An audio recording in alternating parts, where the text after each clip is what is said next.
ഞാനും തോൽക്കുന്ന പട്ടികയിലാണല്ലോ. അതുകൊണ്ട് എക്സിറ്റ് പോളിൽ ഞാനും തോൽക്കുന്ന പട്ടികയിലാണ്. അതുകൊണ്ട് അതൊന്നും എനിക്ക് പ്രശ്നമല്ല.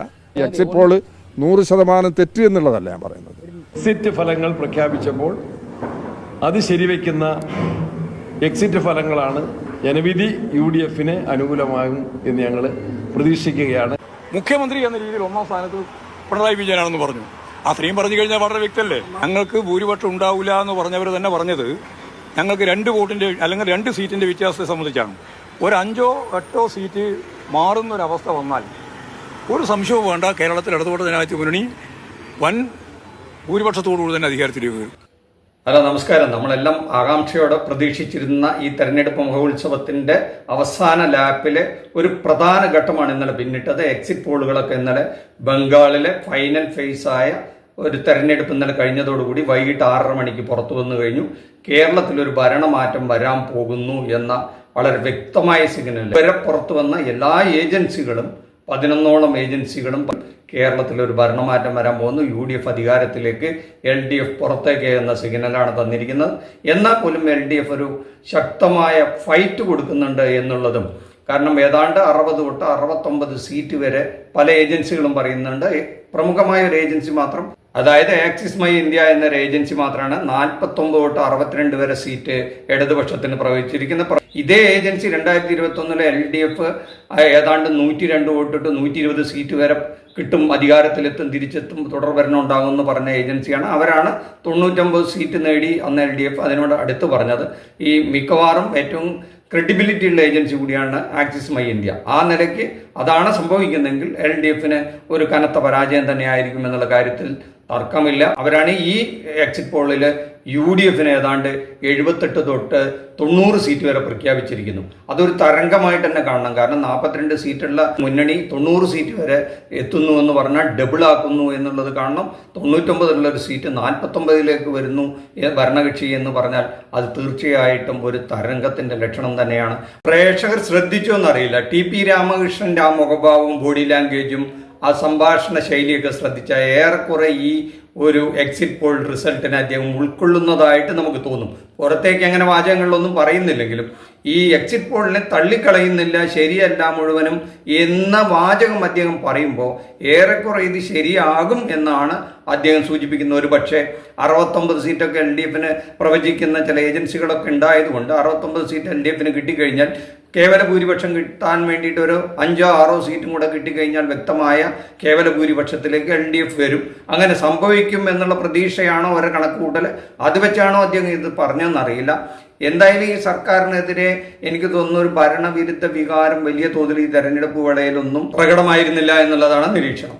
എന്നാൽ കുറച്ച് കാലങ്ങളായി ഈ ഗവൺമെന്റിനെതിരെ പ്രത്യേകിച്ചും ഈ പ്രതിപക്ഷ കക്ഷികൾ സതീശന്റെയൊക്കെ നേതൃത്വത്തിൽ ഉണ്ടാക്കിയെടുത്ത ഒരു തരം പ്രതിച്ഛായയുണ്ട്. ഈ സർക്കാർ ഒരു ഏകാധിപത്യ പ്രവണതയിലേക്ക് പോകുന്നു, ഒരു പിണറായി എന്ന വലിയൊരു നേതാവ് ഒരു ഏകാധിപത്യ പ്രവണതയിലേക്ക് നീങ്ങുന്നു, അത് ഈ കേരളത്തിന് അപകടകരമാണ് എന്നുള്ള ഒരു നരേറ്റീവ് സൃഷ്ടിക്കുന്നതിൽ പ്രതിപക്ഷം വിജയിച്ചിട്ടുണ്ടായിരുന്നു. 10 വർഷത്തെ തുടർ ഭരണം ഇനിയും തുടർന്നു കഴിഞ്ഞാൽ അത് വലിയൊരു അപകടമായിരിക്കും എന്നുള്ളത് ഇടതുപക്ഷ ബുദ്ധിജീവികളുടെ അടക്കം ഉണ്ടാക്കുകയും അത്തരം ചിന്തകളുള്ളവരെല്ലാം തന്നെ തങ്ങളുടെ പക്ഷത്തേക്ക് വന്ന് ഈ ഗവൺമെന്റിനെ മാറ്റുമെന്നും പറഞ്ഞപ്പോൾ ജനങ്ങളിൽ എന്നാലൊന്ന് മാറട്ടെ ഈ സർക്കാർ എന്ന് ചിന്തിപ്പിക്കുന്നതിൽ ചെറിയ തോതിലെങ്കിലും അത് എത്രത്തോളം ഈ തെരഞ്ഞെടുപ്പിനെ ബാധിച്ചിട്ടുണ്ട് അല്ലെങ്കിൽ അത്തരം ചിന്തകളിൽ ഈ വോട്ട് ചെയ്തിട്ടുണ്ട് എന്നറിയില്ല.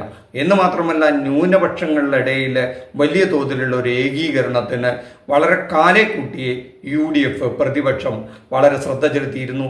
അത് വിജയിച്ചിട്ടുണ്ട് എന്നുള്ളത് തന്നെയാണ് ഈ എക്സിറ്റ് പോളുകളുടെയൊക്കെ റിസൾട്ട് കാണിക്കുന്നത്. ഇത്തരത്തിലൊരു എക്സിറ്റ് പോൾ റിസൾട്ട് വരാനുണ്ടാകുന്ന ഒരു കാരണം, അങ്ങനെയാണ് സംഭവിക്കുന്നതെങ്കിൽ 2-3 കാര്യങ്ങളാണ്.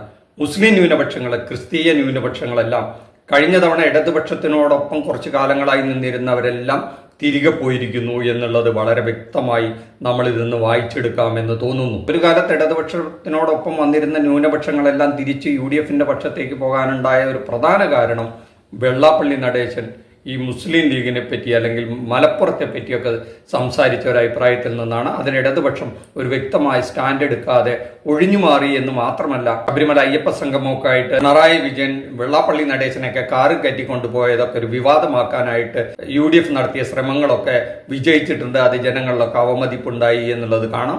അതേസമയം തന്നെ ഭൂരിപക്ഷ ഏകീകരണം നടക്കുമ്പോൾ ഭൂരിപക്ഷ ഏകീകരണവും നടന്നു കാണാം. പക്ഷെ അതുകൊണ്ടായിരിക്കാം ഒരുപക്ഷെ വളരെ മോശമല്ലാത്തൊരു ഫിഗറിലേക്ക് ഇടതുപക്ഷം വന്ന് നിൽക്കാൻ അങ്ങനെയാണെങ്കിൽ കാരണം. പക്ഷെ ഇതൊക്കെ സംഭവിച്ചാലും ഒരുപക്ഷെ ഫിക്സഡ് ഡെപ്പോസിറ്റ് പോലെ ഇടതുപക്ഷത്തെ പിന്തുണയ്ക്കുന്ന ഒരു 60ഓളം സീറ്റുകൾ കേരളത്തിലുണ്ട്. അതെന്തായാലും ഇടതുപക്ഷത്തിന് കിട്ടാതിരിക്കില്ല. അത് കിട്ടിയിട്ട് ഒരു 10ഓ 15ഓ സീറ്റും കൂടെ അവരെ സംബന്ധിച്ചിടത്തോളം അവർക്ക് നേടിയെടുക്കാൻ പറ്റുകയാണെങ്കിൽ ഇപ്പോൾ പുറത്തു വന്ന എക്സിറ്റ് പോൾ ഫലങ്ങളെല്ലാം തന്നെ അപ്രസക്തമാകും. നമുക്കറിയാം, കുറച്ച് വർഷങ്ങളായിട്ട് വരുന്ന എക്സിറ്റ് പോൾ ഫലങ്ങളെല്ലാം തന്നെ 100% ശരിയല്ല. ബീഹാറിലെ, ഹരിയാനയിലെ കഴിഞ്ഞ ലോക്സഭാ തെരഞ്ഞെടുപ്പിലെല്ലാം എക്സിറ്റ് പോൾ ഫലങ്ങൾ പാളിപ്പോകുന്നത് നമ്മൾ കണ്ടു. കേരളത്തെ സംബന്ധിച്ചിടത്തോളം അതിലേറെ കഷ്ടമായിരിക്കും ഇവിടുത്തെ ജനങ്ങളെ അസസ് ചെയ്യുക എന്നുള്ളത്. എത്രത്തോളം ശരിയാണെന്നറിയില്ല.